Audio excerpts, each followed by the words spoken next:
సద్గురు ఉదాహరణకు చూస్తే ఒక వారంలో నేను కొన్ని రోజులు సంతోషంగా ఉంటాను. ఏ కారణం లేకుండానే నేను ఆనందంగా ఉంటాను. అలానే కొన్ని రోజులు బాధగా ఉంటాను. కానీ మీరెప్పుడు సంతోషంగా ఉంటారు. ఎప్పుడూ సంతోషంగా ఉండే మార్గం ఏదైనా ఉందా సద్గురు? నేనెప్పుడూ ఒక వారమంతా సంతోషంగా లేను. మీకీ విషయం తెలీదా? ఇప్పుడు మాత్రమే సంతోషంగా ఉన్నాను. నేనెప్పుడూ ఒక వారమంతా సంతోషంగా లేను. ఎందుకంటే నా జీవితంలో ఒక వారాన్ని నేనెప్పుడూ అనుభూతి చెందలేదు. మీకా అనుభవం ఉందా? మరి మీరు సద్గురు మీరు కాదు కాదు, సోమవారం నాకు కూడా మీ ప్రశ్న సంతోషంగా అర్థమైంది. ఉంటారా? కూర్చోండి. మీరు ఉద్యోగం చేస్తుంటే సోమవారం అన్నిటికంటే భయంకరమైన రోజని నాకు తెలుసు. మీరొక హౌస్ వైఫ్ అయితే మీకు సోమవారం చాలా అందంగా ఉంటుంది. ఎందుకంటే ఎవరి పనులకు వాళ్ళు వెళ్ళిపోతారు.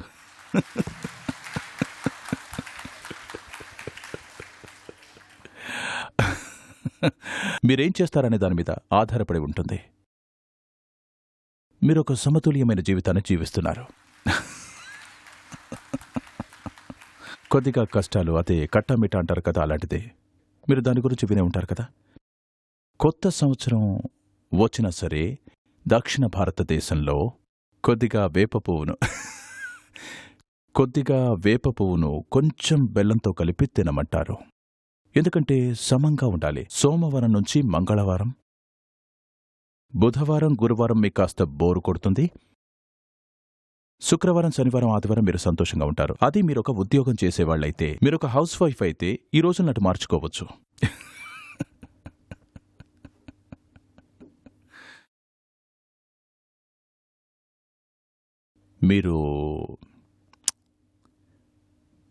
మీరు ఈ సృష్టిలోని ప్రాథమిక పరిమితులను అధిగమిస్తున్నారు. ఎందుకంటే మీరొక వారాన్ని ఒకేసారి జీవిస్తున్నారు. నేను అలాంటి వ్యక్తిని ఎప్పుడూ చూడలేదు. నేను ఈ క్షణంలో జీవించే వాళ్లని మాత్రమే చూశాను. వాళ్ళకి ఆ అవగాహన ఉన్నా లేకపోయినా సరే అందరూ ఈ క్షణంలోనే బ్రతుకుతున్నారు. ఎవరూ సోమవారం, మంగళవారం రోజు బ్రతకరు.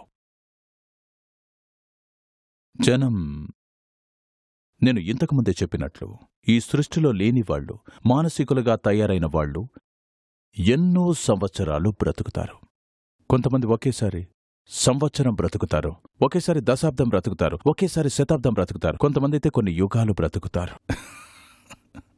వీళ్లంతా బుర్ర చెడిపోయిన వాళ్ళు. వాస్తవంలో ఉంటే ఈ క్షణం మాత్రమే.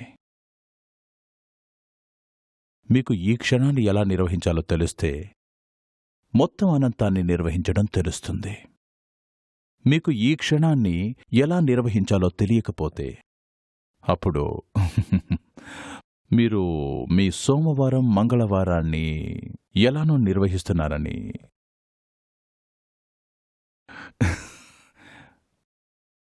అనుకుంటున్నాను. అర్థమైందా మీకు? ఏ ప్రమేయం లేకుండా మీరు 2 రోజులు సంతోషంగా ఉంటారు. అది ఎవరూ లేకపోవడం వల్లో, లేక మరింకేదో జరగటం వల్లనే. మీ సోమవారాన్ని చెడగొట్టడం చాలా తేలికైన పని, మీ ఆదివారాన్ని చెడగొట్టడం చాలా తేలికైన పని, ఏ రోజునైనా చెడగొట్టడం చాలా తేలికే, అవునా కదా? కొద్దిగా వాతావరణం మారితే చెడిపోతుంది కదా. అందుకని మీరొక వారానంతా ఒకేసారి బ్రతకడానికి ప్రయత్నించకండి. ఎందుకంటే అసలు అలాంటిదే లేదు.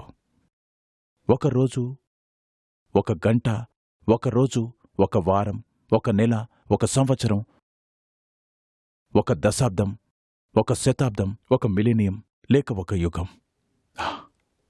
యుగం అంటే ఏంటో తెలుసా మీకు? ఇవన్నీ కూడా కేవలం మీ మెదడు సృష్టించినవే. ఈ సృష్టిలో అలాంటిదేదీ లేదు. ఎక్కడా ఇది సోమవారం అని రాసి లేదు. ఎక్కడా ఇది ఈ వారం, ఇది ఈ సంవత్సరం, ఇది అది అని రాసి లేదు. అది కేవలం మీ మెదడులోనే ఉంది.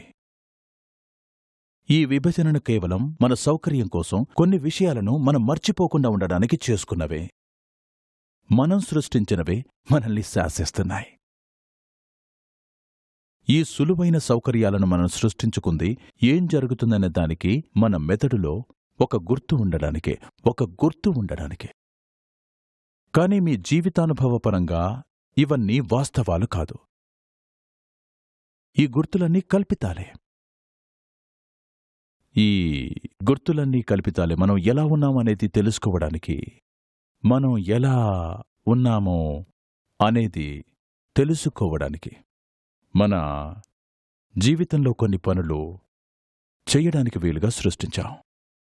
మనం పని చేయడానికి ఇది సోమవారం, ఆదివారం, అది ఇది అని ఆలోచిస్తున్నాం. బ్రతకడానికి, జీవించడానికి సోమవారం లేదు, ఆదివారం లేదు. మీ ఆనందానికి సోమవారం లేదు, ఆదివారం లేదు. మీ జీవితాన్ని అనుభూతి చెందడానికి సోమవారం లేదు, ఆదివారం లేదు. కాదు సద్గురు, సోమవారం ఆదివారం కాదు, అది ఆదివారం సోమవారం. నాకర్థమైంది.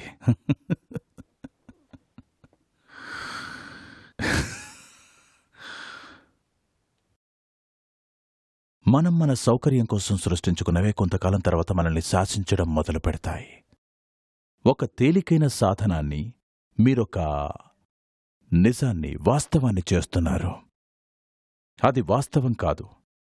ఒక వారం, ఒక గంట, ఒక సంవత్సరం, ఒక యుగం, ఇవేవీ వాస్తవం కాదు. అసలు ఏం జరుగుతుంది అనే దాన్ని అర్థం చేసుకోవడానికి ఇదొక సౌకర్యం మాత్రమే. కాని జీవితాన్ని అనుభూతి చెందడానికి ఉన్నది ఒక్క మార్గమే. జీవితాన్ని తెలుసుకోవడానికున్నది ఒక్క మార్గమే. అదే ఈ క్షణం. మీకు ఇష్టమున్నా లేకపోయినా, మీరు అవగాహనతో ఉన్నా లేకపోయినా, మీరు ఈ క్షణంలోనే ఉన్నారు. మీరు మరింకేదైనా అనుకుంటే మీరు వాటిని ఊహించుకుంటున్నారు. మీరు లేని వాటిని ఊహించుకుంటున్నారు. ఒకసారి మీరు లేని వాటిని ఊహించుకోవడం మొదలుపెట్టగానే అప్పుడు ఏం జరిగినా పర్వాలేదు. మీకు తెలుసా, నేను ఈ జోకును కొత్త వాళ్ళకి చెబుతూ ఉంటాను. బహుశా ఇక్కడున్న వాళ్లలో చాలామంది ఇది వినే ఉంటారు. ఒకరోజు ఒక స్త్రీ నిద్రలోకి జారుకుంది. నిద్రలో ఆమెకి ఒక కలొచ్చింది. ఆ కలలో ఒక అందమైన అబ్బాయి ఆమె ఎదురుగా నించుని ఆమెనే చూస్తున్నాడు. ఆమె అతన్ని చూసింది. తరువాత అతను మరింత దగ్గరగా రావటం మొదలుపెట్టాడు. ఎంత దగ్గరగా వచ్చాడంటే ఆమె అతని శ్వాసను కూడా అనుభూతి చెందుతుంది. ఆమె వణుకుతూ అడిగింది, నన్నేం చేస్తావని. ఆ అబ్బాయి అన్నాడు, ఇది నీ కలే కదా. ఇంతకీ మీ తలలో జరుగుతుంది మీ కలే కదా. కనీసం ఆ కలైనా మీకు నచ్చినట్టు కనండి. ఈ ప్రపంచాన్ని మార్చడం గురించి మర్చిపోండి. కనీసం మీ కలైనా మీకు నచ్చినట్టు జరగాలి కదా, అవునా కదా? మీకు కనీసం ఒక మంచి కలైనా కనే సామర్థ్యం ఉంటే అప్పుడు మనం జీవితంలో ఏం చెయ్యొచ్చో మాట్లాడుకోవచ్చు. చుట్టూ ఉన్న ప్రపంచంతో ఏం చేయొచ్చో మాట్లాడుకోవచ్చు. మీకొక మంచి కల కనడం కూడా రాకపోతే మీరు మీ ప్రపంచంలో ఏమీ చెయ్యలేరు. కనీసం మీ ఆలోచనలు, మీ భావాలు మీ చేతే కదా, అవునా కదా? అవి మీ సృష్టే. కనుక మీ ఆనందం, మీ బాధ మీరు చేసుకున్నదే. అది ఇంకేదో దానివల్ల మాత్రం కాదు. మీ శరీరాన్ని ఎవరైనా పొడుస్తుంటే దాని గురించి మనం ఏదైనా చెయ్యొచ్చు, అవునా? ఎవరైనా మిమ్మల్ని గుచ్చుతుంటే మనం దాని గురించి ఏమైనా చెయ్యాలి. దాన్ని మనం ఆపలేకపోతే మరేదైనా చెయ్యాలి. ఆ వ్యక్తి పని పట్టాలి, లేక మనమే దూరంగా వెళ్ళిపోవాలి. ఏదో ఒకటి చెయ్యాలి. ఏదైనా ఒక పని చెయ్యాల్సిందే. కాని ఇప్పుడు నేను బాధగా ఉన్నానని అన్నప్పుడు మీరు నాకేం చెప్తున్నారంటే నన్ను నేనే పొడుచుకుంటున్నానని. ఇప్పుడు దాని గురించి మనం ఏం చేయగలం? మీరు ఆ చెత్తను ఆపేయాలి, అంతే. కాదు, ఏదైనా ఆనందాన్నిచ్చే సిరపుందా? అలాంటి ఆనందాన్నిచ్చే సిరప్ ఏదీ లేదు. సాధారణంగా అన్ని సిరపులు బాధనే కలిగిస్తాయి. మీరు ఆ సిరపును తాగకపోతే సంతోషంగా ఉండటం సహజంగానే జరుగుతుంది. మీరు దయచేసి దీన్ని అర్థం చేసుకోండి. మీరు మీ తలలో ఏదో సృష్టించి మీరే మీలో బాధ కలిగించుకోకపోతే ప్రశాంతంగా, సంతోషంగా, ఆనందంగా ఉండటం జీవితంలో సహజంగానే జరుగుతుంది కదా. మీరొక చెడ్డ కలను కంటున్నారు కనుకే బాధ కలుగుతుంది. మీరు వారంలో ఒక్కరోజు చెడ్డ కలలు కనడానికి పెట్టుకోవాలనుకుంటే సాధారణంగా శనివారం రోజు మంచిదంటారు. మిగతా ప్రపంచంలోనే కాదు, భారతదేశంలో శనివారం మంచిది. ఎందుకంటే శనిదేవుడి గురించే అని.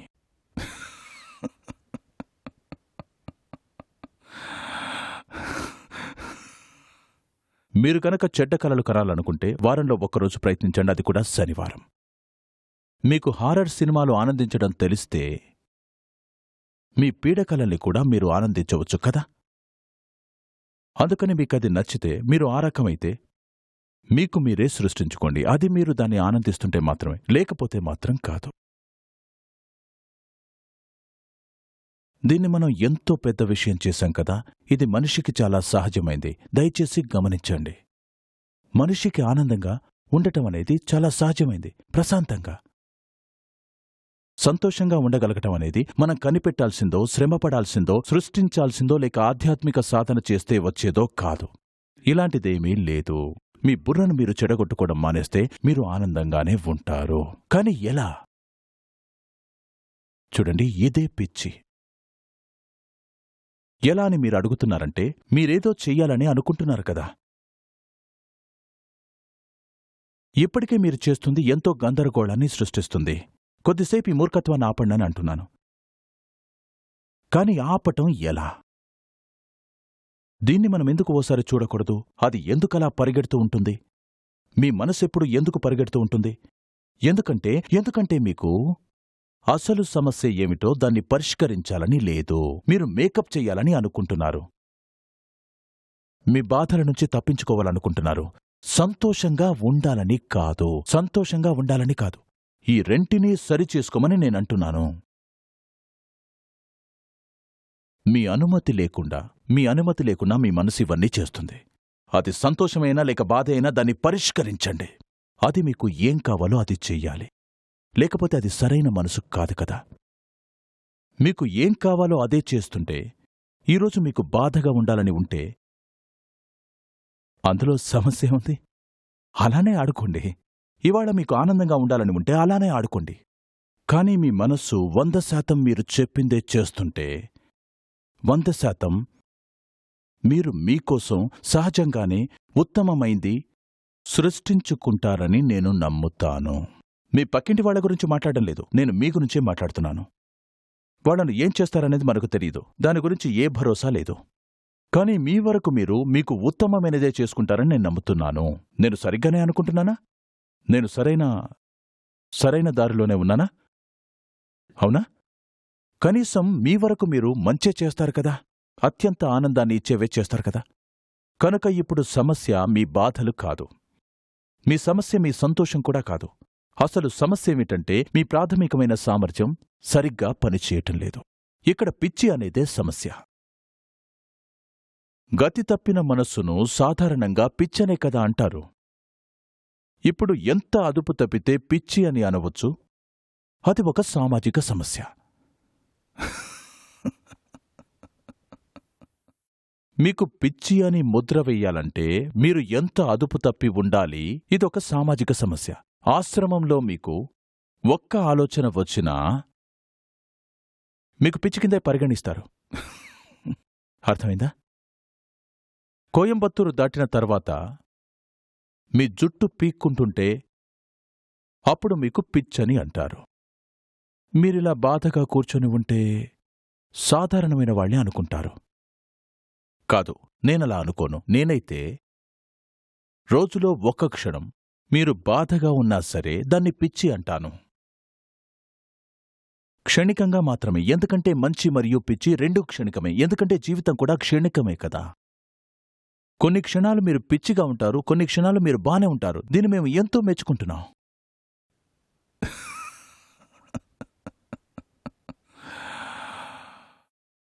నేను చెప్తుందేంటంటే, నేను ఆధ్యాత్మిక మార్గంలో ఉన్నానని మీరు అన్నప్పుడు మీకు మీరే మీ లక్ష్యాన్ని మరింత ఎక్కువగా పెంచుకున్నట్లు.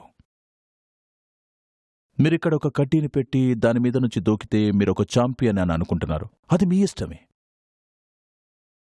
నేను ఆధ్యాత్మిక మార్గంలో ఉన్నానని మీరన్నప్పుడు ఆ బార్ను పూర్తిగా పైకి పెట్టినట్టే నా శరీరం, మనస్సు, ప్రాణశక్తి ఇవేవీ నాకు కావలసినట్టు పనిచేయట్లేదు అంటే దీన్ని చెయ్యి దాటిపోయిన పరిస్థితనే అనుకుంటాను. అది అలానే ఉండాలి కదా, అవునా కదా? కనుక ఇప్పుడు ప్రశ్న సంతోషం గురించో లేక బాధ గురించో కాదు. ప్రశ్న ఏంటంటే, మీరు డ్రైవర్ లేని ఒక వాహనం లాంటివాళ్ళు. కనుక నేనేమంటానంటే దాన్ని మీ చేతిలోకి తీసుకోండి, లేకపోతే నాకు వదిలేయండి. ఈ రెంటిలో ఒకటి మీరు చెయ్యాలి. నాకొదిలేస్తే నేను నడిపిస్తాను, లేకపోతే మీ చేతిలోకి తీసుకోండి. నేను సంతోషంగా ఉంటాను. మీ బరువు నా మీద ఉండదు. నాకు ఆనందంగానే ఉంటుంది. నేనింతకుముందు చెప్పినట్టు మీరు సరైన పనులు చేయకపోతే సరైనవి మీగ్గాని మీ చుట్టూ ఉన్న ప్రపంచంలో గాని జరగవు. మంచి ఉద్దేశం మాత్రమే కాదు, సరైన పనులు కూడా. సరైన పనులు ఎప్పుడు సాధ్యమవుతాయంటే మీరు సరైన రీతిలో చెయ్యగలిగినప్పుడే, అవునా కాదా? దీన్ని ఎలా పని చేయించాలో మీకు తెలియకపోతే ప్రపంచం పనిచేసేలా చేయడం మీకెలా తెలుస్తుంది? నేనొక వారం క్రితం నియోటిక్ సైన్సెస్లో మాట్లాడ్డానికి వెళ్లాను. అక్కడ ప్రపంచంలోని ప్రముఖ శాస్త్రవేత్తల బృందం ఒకచోట కలిసింది. అయితే అలా జరుగుతుంటే శాస్త్రవేత్తల బృందం కనుక ఒక్కొక్కరికి ఒక్కో అభిప్రాయం ఉంటుంది. ఎందుకంటే వాళ్ళకి ఒక సొంత అభిప్రాయం ఉండటం వాళ్ళ హక్కని అనుకుంటారు. ఎందుకంటే ఒక అభిప్రాయం లేకుండా మీరొక నోబడి అయిపోతారు. అభిప్రాయం ఖచ్చితంగా ఉండాలి. అయితే వాళ్ళు చెట్లు నాటితే సరిపోదని చెప్పారు. అది పర్యావరణ సమస్యలకు ఒక పరిష్కారం కాదని చెప్పారు. అప్పుడు నేనన్నాను, చూడండి, ఏది పరిష్కారమో నాకు తెలియదు, అలాగే మీక్కూడా తెలియదు. ఎందుకంటే ప్రతి 2 సంవత్సరాలకు మీరు మీ అభిప్రాయాన్ని మార్చుకుంటూ ఉంటారు. ఇది అందరికీ తెలుసు. ప్రతి 2 సంవత్సరాలకు మీరు మీ అభిప్రాయాన్ని మార్చుకుంటారు కనుక అదేంటో మీకు కూడా తెలియదు. నాకు ఏది ఏంటో తెలీదు. నాకు తెలిసిందల్లా ఇదే. కనీసం ఈ భూమిని నేను పుట్టినప్పుడు ప్రకృతి పరంగా ఎలా ఉందో ఆ స్థితికి తీసుకురావాలని నేననుకుంటున్నాను. ఎందుకంటే నేను వెళ్ళిపోయేటప్పుడు నేను దాన్ని చెడగొట్టి వెళ్ళినట్టు ఉండదు నాకు. కనీసం అది ఎలా ఉండేదో, ప్రకృతి ఎలా కోరుకుందో దానికి దగ్గరగా తీసుకురావాలి. ఎందుకంటే ప్రకృతి ఎప్పటికీ తప్పు కాలేదు. ప్రకృతి తప్పుగా ఉందని మీరనుకుంటే మీ బుర్ర పాడైనట్టే, అవునా కాదా? కనుక మేము ప్రకృతికి తిరిగి తనను తాను బాగు చేసుకునే అవకాశాన్ని ఇస్తున్నాం. ఈ భూమిని మేము సరిచేయగలమని అనుకోవట్లేదు. అలా అనుకోవడం వెర్రితనమే అవుతుంది. ఒకదానికి ఇంకోదానికి గల సంబంధమేంటో తెలియదు. మేము ఈ ప్రకృతికి తనని తాను సరిచేసుకునే అవకాశాన్ని ఎక్కువగా అందించాలని అనుకుంటున్నాం. ఈ ప్రపంచాన్ని ఎలా బాగుచేయాలో మీకు తెలియదు. దీన్ని ఎలా సరిచేసుకోవాలో మీకు తెలియకపోతే మీరు ఈ ప్రపంచాన్ని ఎలా సరిచేయాలో ఎలా తెలుస్తుంది? కనుక ఇది కాలంతో పాటు వచ్చేది అయితే ఐఎమ్ సారీ, ఇది ఒక రెస్టారెంట్ లాంటిదైతే సాధారణంగా రెస్టారెంట్లలో సోమవారం స్పెషల్, మంగళవారం స్పెషల్, బుధవారం స్పెషల్ అని ఉంటాయి. బుధవారం రోజు బావుంటుంది, సోమవారం అలాంటివి ఉంటాయి. సోమవారం అయితే సాదా దోశ, బుధవారం అయితే మసాలా దోశ. ఒకవేళ మీరు ఇలాంటి వాళ్లైతే మీరింకా ఒక జీవి కాలేదని మీరు అర్థం చేసుకోవాలి. మీరు కేవలం ఒక మానసిక ప్రక్రియ మాత్రమే. మీరు కేవలం ఆలోచనలు, భావాలు, అభిప్రాయాల గుట్ట మాత్రమే. మీరు జీవాన్ని ఎలా అనుభూతి చెందాలో మీకు ఇంకా తెలియదు. మీరు మీ జీవాన్ని ఎలా అనుభూతి చెందాలో మీకు తెలియకపోతే మీరింకా ఒక మనిషి కాలేదనే. మీరు మీ జీవాన్ని అనుభూతి చెందకపోతే మీరొక మనిషి అని ఎలా చెప్పుకుంటున్నారు?